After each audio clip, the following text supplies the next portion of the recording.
选出来就是我们这个全部党员代表全部党员共同的意志所以我们给予尊重，我们也给予祝福，我们也希望新的领导能够把国民党带到一个这个突破的境界，那呢能够重新赢得人民的信任跟期待，还有人民对国民党的一个支持这是我们期待江主席的。我看这个问题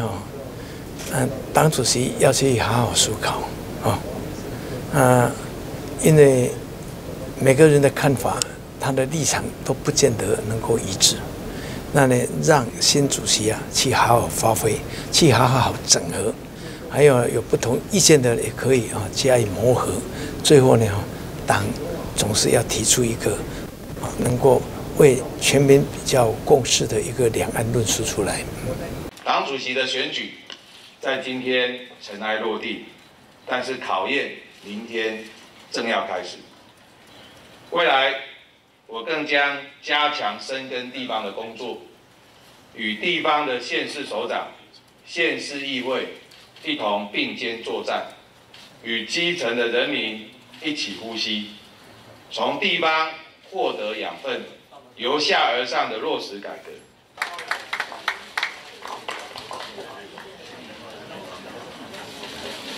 我们恭喜江启臣委员，这一次以84860票高票当选国民党新任的党主席。党主席的选举在今天尘埃落定，但是考验明天正要开始。改革重要的是做事，不是人事。改革要分的是工作，不是位置。我将在最短的时间将党务的人事就定位，落实我在竞选时所提出来的政见，包括党务改革、政党路线、人才、政策等等面向的改革政见。未来我更将加强深耕地方的工作，与地方的县市首长、县市议会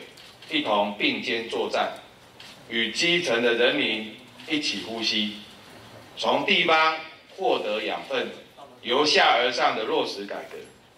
所以我将推动国民党的党务组织的改革，从亲地方重中央的倒梯形，转为重视地方的金字塔形，加强地方的布局，让国民党接地气，回应基层的期待。我身为现任的立法委员，现在当选党主席，接任党主席，就是内造化的开始。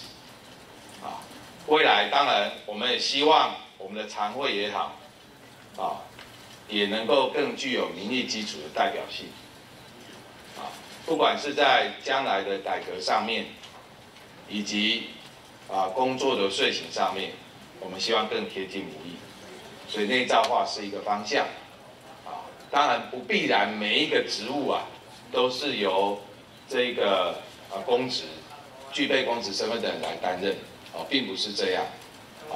内造化不是每一个位置都是这样，而是精神上面我们必须与民意贴近，我们必须快速的反映跟回应民意。